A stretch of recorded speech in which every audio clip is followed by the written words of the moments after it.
इस वक्त हम इस्लामाबाद के PAF हॉस्पिटल के बाहर खड़े हैं।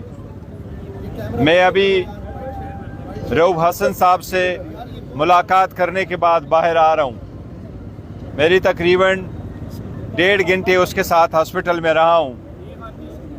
उसको जो कट लगा है और जिस तरीके से उसको ब्लेड लगे हैं, ये उसकी ज़िंदगी पे एक अटैक हुआ है। आज डॉक्टर ने उसको स्टिचेस लगाए हैं, उसके कंडीशन स्टेबल है, लेकिन परसों भी इसी रूप में रऊफ हसन साहब की गाड़ी को फॉलो किया गया और वो एक इंटरव्यू में आने के बाद अपने गाड़ी का शीशा बंद करते हुए इन लोगों से निकलते हैं। आज जब दोबारा चले जाते हैं तो 3 लोगों ने उन पे अटैक कर लिया, चौथा भी उसको ब्लेड मारता है, एक जो उसकी रिकॉर्डिंग करता है। ये रऊफ हसन साहब पाकिस्तान तहरीक इंसाफ के सेक्रेटरी इंफॉर्मेशन है।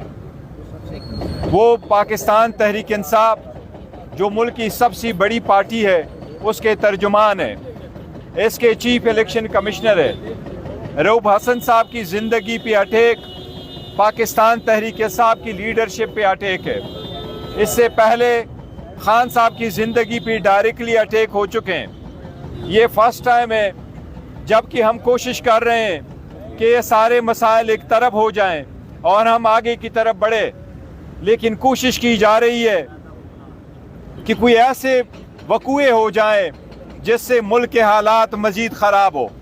एक पॉलिटिकल पार्टी जो गुज़श्ता 18 महीने से 2 सालों से ज़ेर अताब इन लोगों की, इस अटैक को हम उसकी एक कड़ी समझते हैं। हम समझते हैं कि जिस तरीके से लीडरशिप को ज़द-ओ-कोब किया जाता था, औरतों बच्चों को पकड़ा जाता था, एक के बाद दूसरे बेलों में कैंसल करवा के अरेस्ट किया जाता था, वो कड़ी वो सिलसिला लगता है ख़त्म नहीं है।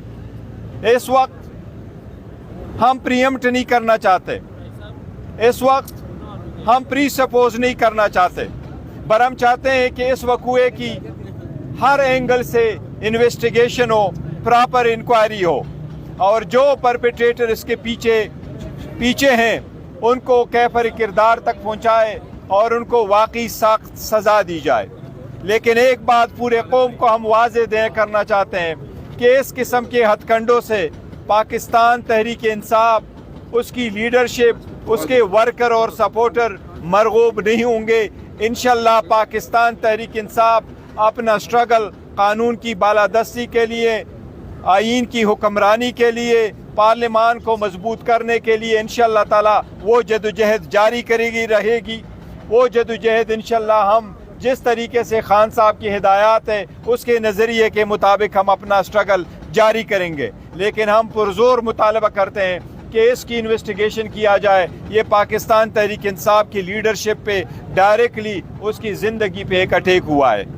अच्छा सर, ये बताइए कि जिस तरह अटैक किया गया, उन्हें फॉलो किया गया, ये कोई PTI के लिए मैसेज तो नहीं है कि अगर एग्रेसिव होंगे तो इसका रद्द-ए-अमल फिर ये होगा? देखो, एक रऊफ हसन साहब की तरफ से मैं आपको ये बताऊं, वो एक लर्नर आदमी है, वो अपने आर्टिकल लिखते हैं, उनका हमेशा खुद गाड़ी चलाते हैं और वो ड्राइवर भी नहीं रखते और ख़ुद जाते हैं हर जगह।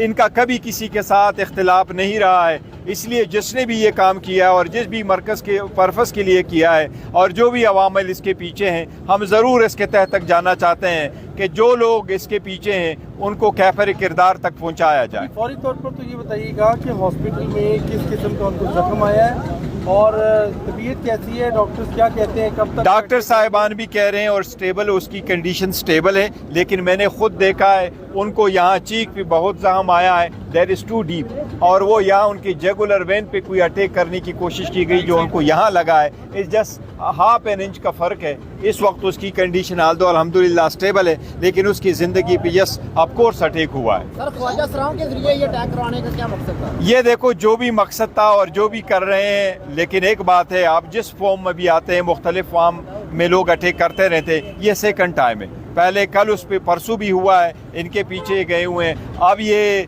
Attack directly attack